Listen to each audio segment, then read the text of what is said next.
Hoy día somos menos en el equipo. Este es como una bilateral, decía Pirincho Navarrete, porque Lucía Damer no podía venir. De hecho, la vamos a empezar a echar de menos de a poco, ¿eh? Porque se va en enero y va a estar hasta mayo fuera del país haciendo un curso en Estados Unidos, en Harvard en específico. Y el Nacho Churra, que siempre nos acompaña también los días lunes, tampoco pudo venir este programa, pero sí se va a incorporar los próximos lunes. Así es que, Pirincho, ¿cómo estás? ¿Cómo Muy llegaste? buenos días, muy bien. Por fin solos, vea. Ah, Eva. Vamos a tener más tiempo para conversar. Exactamente. Vamos a hacer una bilateral. Lo conversábamos antes de entrar al estudio y lo decíamos, yo creo, en algún momento, cuando vivimos estas crisis sociales o social-políticas grandes, pasan por estados y momentos, no son exactamente igual en toda la trayectoria y como las personas, todos, tendemos a buscar una cierta rutina o normalidad, uno empieza a normalizar o entrar a una cierta normalidad distinta, si es que lo podemos llamar así. Y pareciera que en estas semanas entramos a una especie como de, no sé, pues como una suerte de acostumbramiento a lo mejor a un estado un poquito distinto de las cosas. Sí, es bien difícil de distinguir. Yo no sé si exactamente estamos, como dices tú, naturalizando un cierto cambio de conducta, algunas de las cuales, créeme que considero extraordinariamente positiva. Alguien por ahí decía que el comercio empiece más temprano y también termine más temprano permite a mucha gente, a muchas mujeres, a muchos hombres, ver a sus hijos que no lo estaban viendo. Acabo de volver antes. El uso de la bicicleta, especialmente en momentos de alta congestión, que no es tan grave. Hemos descubierto que los malls no estén abiertos hasta muy tarde e incluso los fines de semana, pero también tengo la impresión de que cuando uno mira con algo de distancia, en general estamos lejos de salir, pero que los mayores episodios de violencia y su nivel de virulencia han ido decayendo un poco. Y en ese sentido creo existe la sensación, la esperanza a esta altura, de que estos se van causando de una forma un tanto más pacífica y menos dura de como hemos visto la última semana. La semana pasada creo que estuvo marcada por el movimiento, esta movilización de mujeres, liderada por un grupo de activistas feministas de Valparaíso, que se llaman Las Tesis.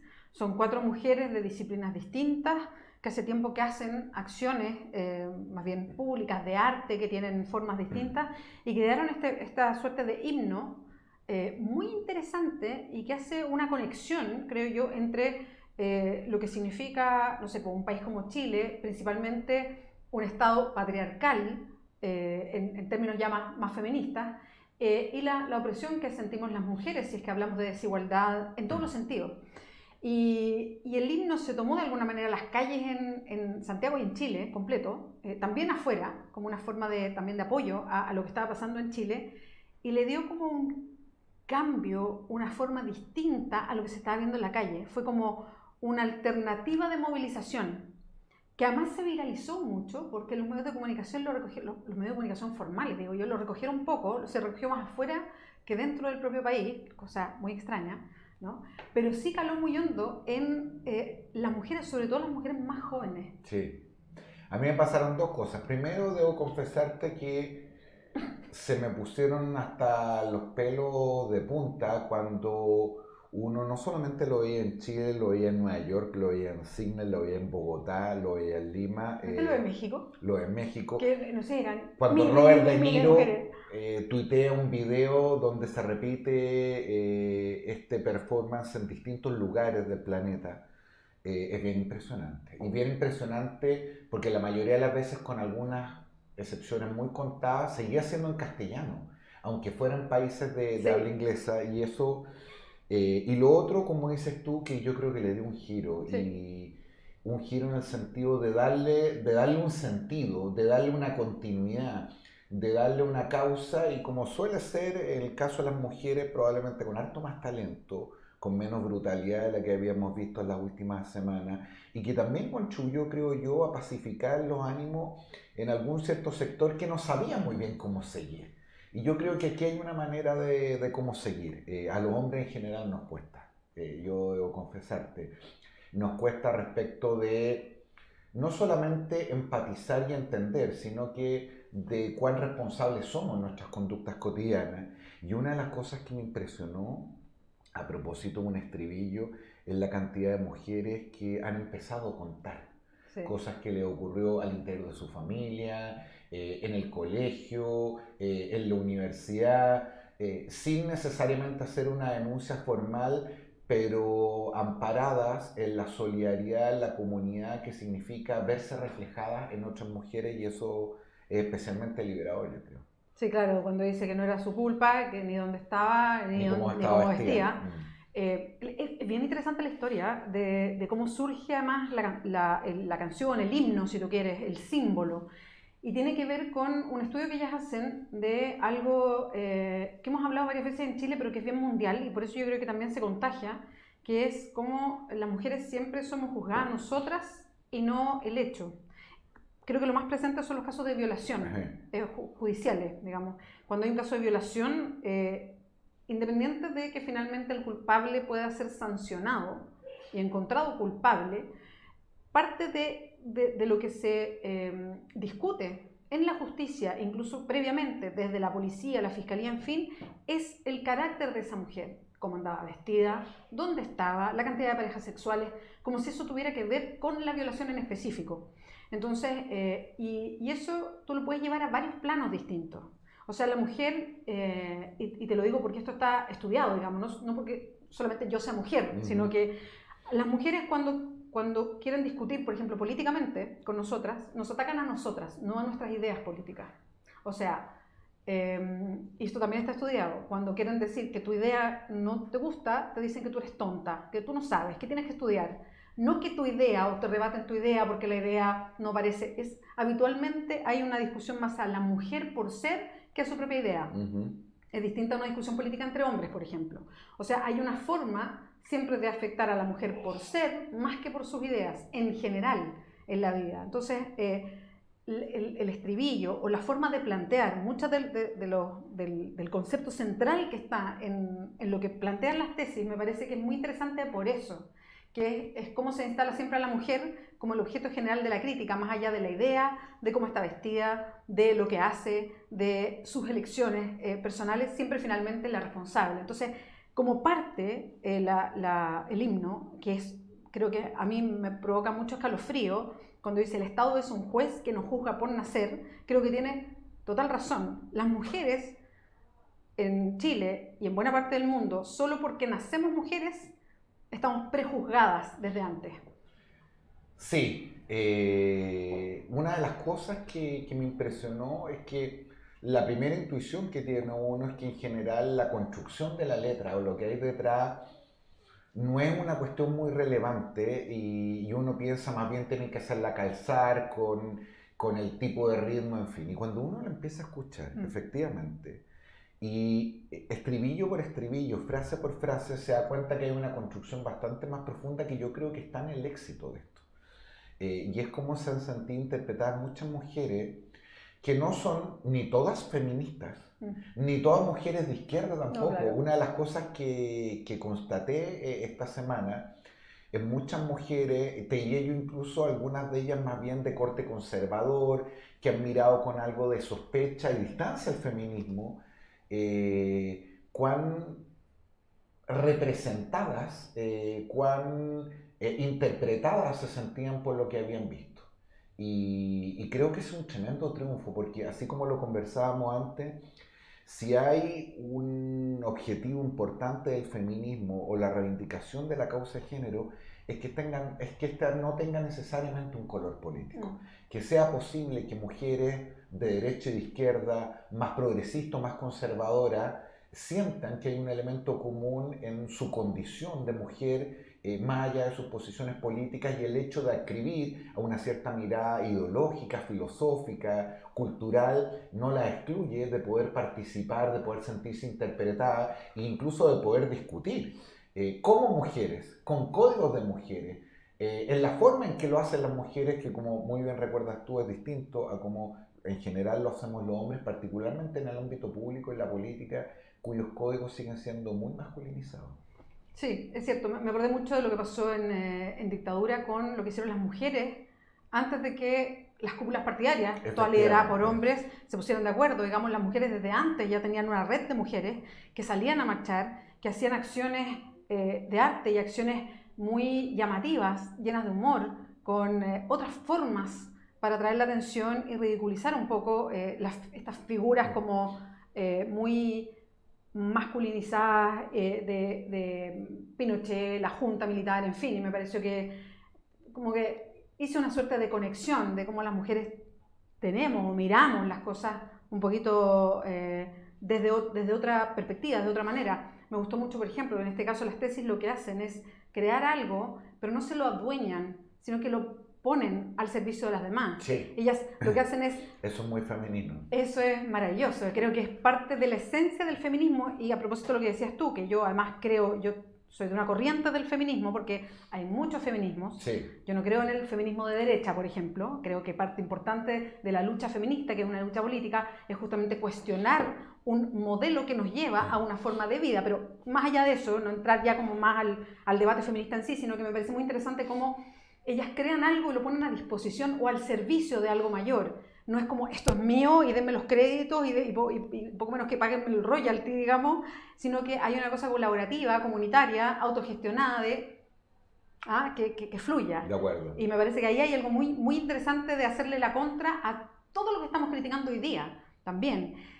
Y lo quiero asociar con los otros temas de debate, porque yo también creo que tienen mucha conexión, que es que si hablamos de las desigualdades en Chile, que yo creo que están, o de los abusos, que es la base por la que se cortó el elástico y tiene a la gente afuera en la calle protestando desde el 18 de octubre, creo que las mujeres sacamos la peor parte de eso. O sea, si hablamos de desigualdad, la desigualdad con las mujeres en todos los sentidos es siempre peor, y la desigualdad y los abusos son con nosotras peor todavía. O sea, estamos siempre en el lado más complejo de la balanza. Entonces ahí hay algo también importante respecto a todo lo que tú quieres reivindicar en la calle.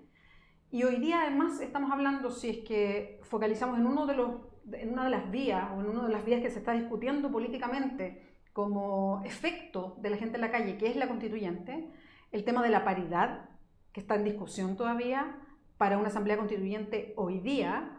Creo que con este movimiento de mujeres afuera es insalvable. O sea, yo no entendería que si insistiéramos en que hubiese una votación sin garantizar que una asamblea hoy día no sea expresión, por lo menos de la mayoría del país, que somos las mujeres, o sea, que por lo menos sea 50 y 50. Sí, ese es un tema súper interesante, porque yo creo que una de las discusiones que vamos a enfrentar de cara a la elección de la constituyente, como en general de todos organismos de representación popular, es cómo efectivamente ese proceso electoral es un fiel reflejo o un mejor reflejo de la sociedad que tenemos.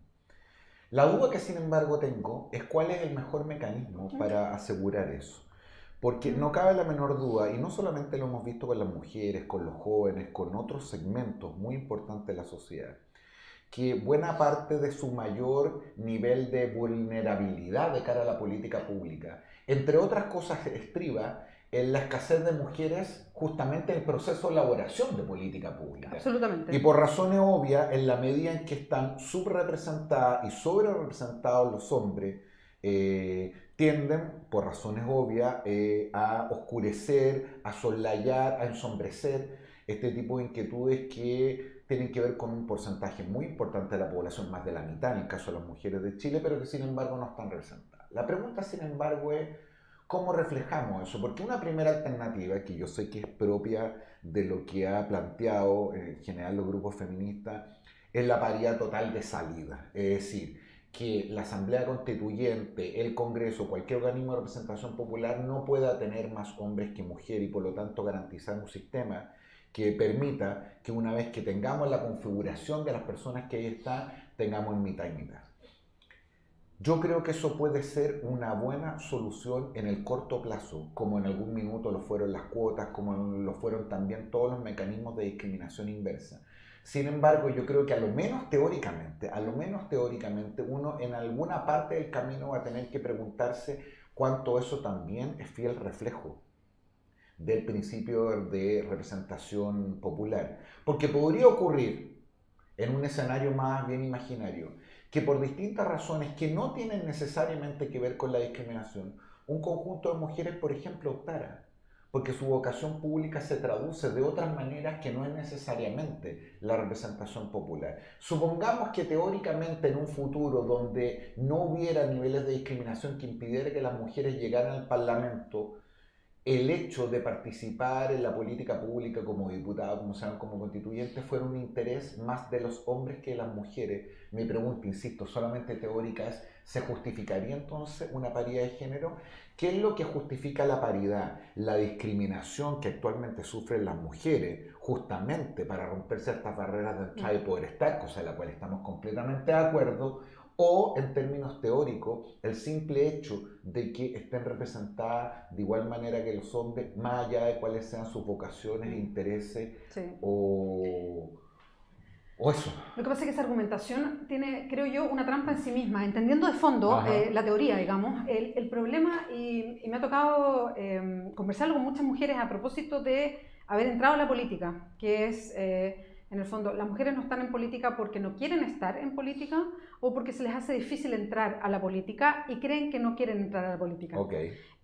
Y por eso te digo que la argumentación en sí es una trampa y básicamente, y le pasa a las mujeres en general que entran a la vida más pública, incluso cuando las invitan como académicas, por ejemplo, a un programa de televisión o a debates públicos, en fin, que a las mujeres dar ese paso hacia el presentarse públicamente es un paso complejo. Por lo que te decía antes, las mujeres recibimos un trato distinto, una crítica que es muchísimo más dura, una crítica que es más personal que a lo que decimos, y eso desincentiva. Cuando entramos a la política, la situación se vuelve quizás peor. Habitualmente recibimos mucho menos apoyo económico, entonces si tú haces un registro, si miras hacia atrás, todas las mujeres que han estado en una campaña política están muchísimo más endeudadas que los hombres, entonces los costos son mayores, entonces las mujeres tienen barreras de entrada que son mucho mayores, entonces no es que no quieran participar, es que los desincentivos para participar son muy altos. Aún. Entonces muchas dicen, no, no quiero, yo prefiero estar en una segunda línea, o yo quedo feliz acá, no, de verdad, a mí me interesa mucho más esto que estar en primera línea. Pero es por un deseo real o porque todos los incentivos están para que no entres a la primera línea. De acuerdo, estoy absolutamente de acuerdo contigo, pero simplemente para provocar la conversación. Estando absolutamente de acuerdo contigo, hay una primera pregunta y es, ¿estos mecanismos que garantizan una participación igualitaria a las mujeres y los hombres deberían ser de carácter permanente o deberían ser de carácter transitorio hasta que culturalmente se diera una paridad relativamente natural que no necesariamente fuera obligada por la ley o la constitución en este caso? Porque aunque parezca una cuestión súper académica, creo que está en el trasfondo de lo que estamos discutiendo, porque si es que efectivamente es como tú dices, que yo creo que es como tú dices, tarde o temprano lo que debería producir, como en general se generan con estos cambios, es también en el largo aliento una transformación cultural, no solamente del debate público en general, sino que de la participación de los hombres en particular. Y lo segundo que podría ocurrir es que, dadas estos rasgos y estas cualidades de las mujeres, algo diferenciadoras respecto a los hombres, pudiera también pasar, y lo hemos visto, en algunos casos bien relevantes, que las mujeres tienden a tener una mayor distancia y más escepticismo de la clase política de la que en general tienen los hombres. Y pudiera ser, por ejemplo, que las mujeres buscaran formas de representación y participación en debate pública que no necesariamente fuera la política tradicional. Eso evidentemente no significa no seguir acometiendo los esfuerzos en materia de paridad, pero yo tengo la impresión de que, más allá de las dificultades que tú muy bien describes, los procesos más comunitarios, más locales, más solidarios, más transversales, están siendo crecientemente dominados por mujeres, no solamente porque no puedan acceder a los espacios de representación formal o tengan más dificultades, sino porque yo creo que ven ahí un espacio mucho más cómodo, más genuino respecto de cómo ellas creen debe ser el debate, la participación política y el rol más transversal. Yo lo pongo en duda. ¿Sí? Lo pongo en duda porque culturalmente, y te voy a dar un ejemplo, culturalmente estamos muy determinadas por lo que hemos visto, y lo voy a poner en otro sentido. Tú sabes que hoy día 2019, el 94% de los directores de cine son hombres. Solo el 6% son mujeres. Si vamos a la publicidad, muy parecido, en Chile por lo menos el 95% son hombres y el 5% son mujeres. Mi generación se crió viendo películas donde venía una suerte de príncipe azul a enamorarnos y nosotros éramos más bien pasivas, esperando que haya, no sé, una conquista, ¿no? Esa forma cultural de entender el amor romántico o de entender nuestra posición en una relación de pareja es tan poderosa de cómo vamos definiendo nuestro rol en una relación de pareja que cuesta muchos años deshacerse de una serie de cosas como, por ejemplo, que yo espero que me llamen y no llamo yo, o espero que se declaren y no me declaro yo. Estoy hablando de cosas que son pequeñas pero que arman todo nuestro sentido de lo que entendemos por el amor romántico. Y cuando tú te das cuenta que el amor romántico es más bien, son hombres que diseñan cuál es el espacio de la mujer y cuál es el espacio del hombre, tú te das cuenta cómo fuimos diseñadas de alguna manera para responder o entender de forma romántica las relaciones de pareja. Una regeneración completa.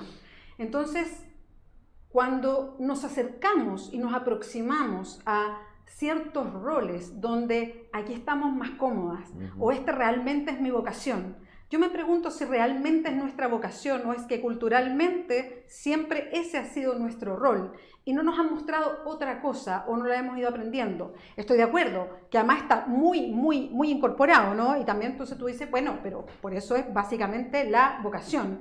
Pero creo que hay que abrirlo no solamente porque estoy apelando a un deseo profundo de las mujeres, sino porque es deseable que en un país la representación esté ajustada a lo que el país es. Y me parece que además cuando se habla como de atender a las minorías y las mujeres somos la mayoría, tenemos que separar esa discusión. Las mujeres, porque somos la mitad del país, tenemos que estar en la mitad de los cargos. Y acá no hablo solamente de un tema solo de gusto de la mujer, sino porque es deseable que las políticas públicas en un país respondan a las trayectorias vitales de los hombres y las mujeres que son distintas. Y eso solamente se logra cuando las mujeres están ahí. Más allá del gusto o deseo de cada una, creo que es algo que tiene que provocarse.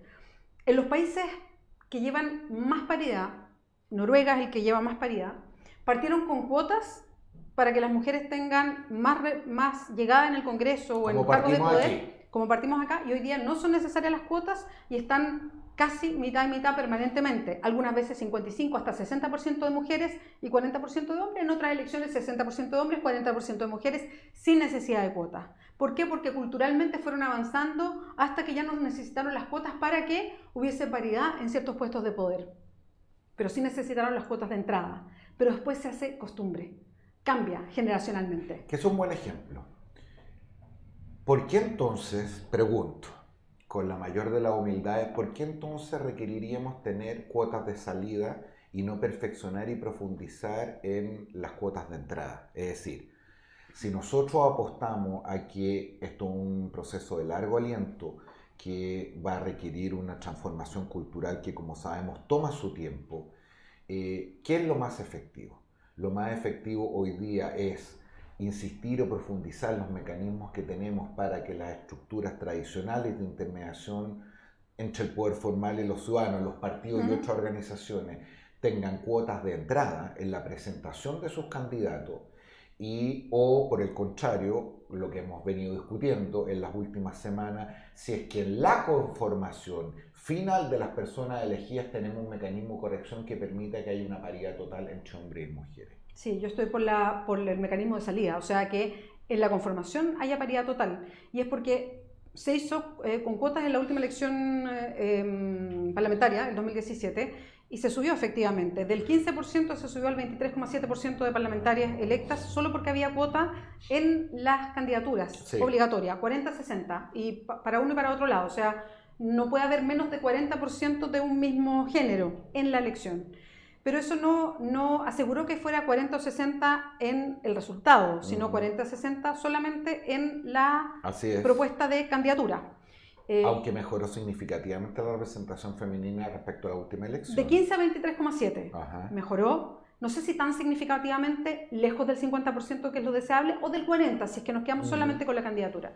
¿Qué es lo que pasa? Este es un estudio que hizo el PNUD a propósito de un estudio muy rápido que hizo saliendo con, apenas salieron las cifras después de las cuotas, y que fue muy ilustrativo. Uno, que los partidos políticos siempre entendieron, tenían muy en la cabeza que las mujeres iban a ser las, es horrible el término que voy a ocupar, pero quiero que se entienda técnicamente, que iban a ser las arrastradas por los hombres. Ajá. Porque recordemos que tenemos un sistema de DONT que en el fondo lo que premia es lo que saca el pacto político, y ahí salen los más votados, más que por votación solamente individual. Entonces siempre pensó que las mujeres en el fondo iban a ser las acompañantes, entonces la votación fuerte iba a ser masculina, y que las mujeres iban a ser las arrastradas por una figura potente masculina. Entonces su forma de buscar candidatas es distinta, y las van ubicando estratégicamente para no hacerle sombra a un candidato supuestamente fuerte masculino. O sea, en la misma elaboración, porque saben que es solamente en la candidatura, se vuelven a establecer todos los sesgos. Es distinto a si tú estableces una fórmula donde, pase lo que pase, en la elección final tiene que haber paridad total, porque ahí es distinta la forma en que los partidos obligatoriamente tienen que enfrentar lo que pasa.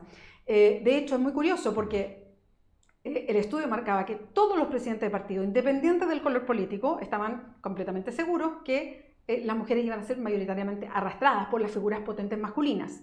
Si vamos a la realidad, hombres y mujeres fueron arrastrados igualmente en la elección. Pero el sesgo instalado en la clase política, porque es una clase política chilena y porque este es un país patriarcal, era que las mujeres iban a ir siempre como el arroz a propósito de la elección. De acuerdo. Es distinta la fórmula si es que tú le dices a los partidos, mira, al final siempre va a haber paridad, que me parece que es lo que corresponde, insisto.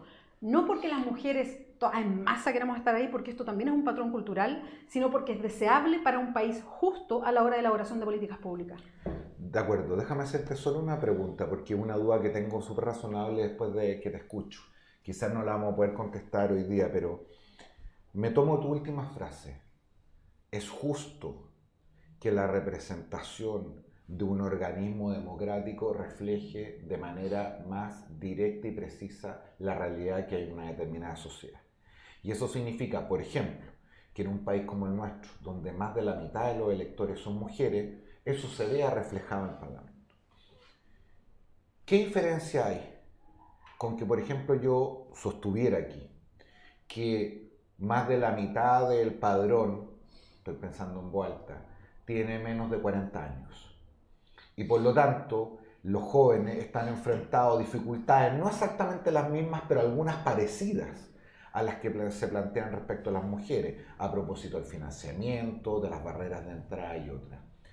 ¿Por qué? Y no entrando todavía al tema de las minorías, ¿por qué habríamos de poder justificar que el 50% de un organismo de representación popular fueran mujeres, porque esa es la realidad, y no establecer un sistema que también permitiera que, por ejemplo, la mitad o buena parte de un órgano de representación popular no estuviera compuesto por menores de 35 años, entre 35 y 18 años? O en este caso, mayores de 50, que Chile va caminando más para allá que para el otro lado. De acuerdo.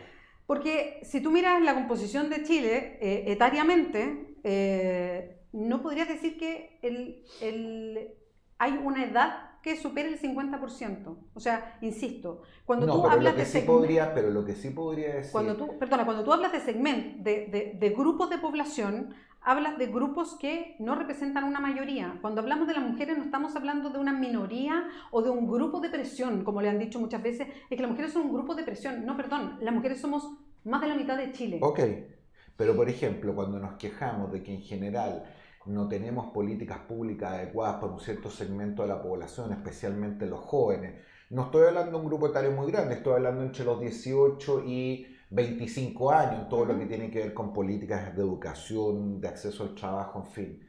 La pregunta es si así como es deseable que si la mitad de la población son mujeres estén reflejadas en el Parlamento, ¿por qué no deberíamos respecto de otros grupos establecer representaciones o cuotas de la misma forma?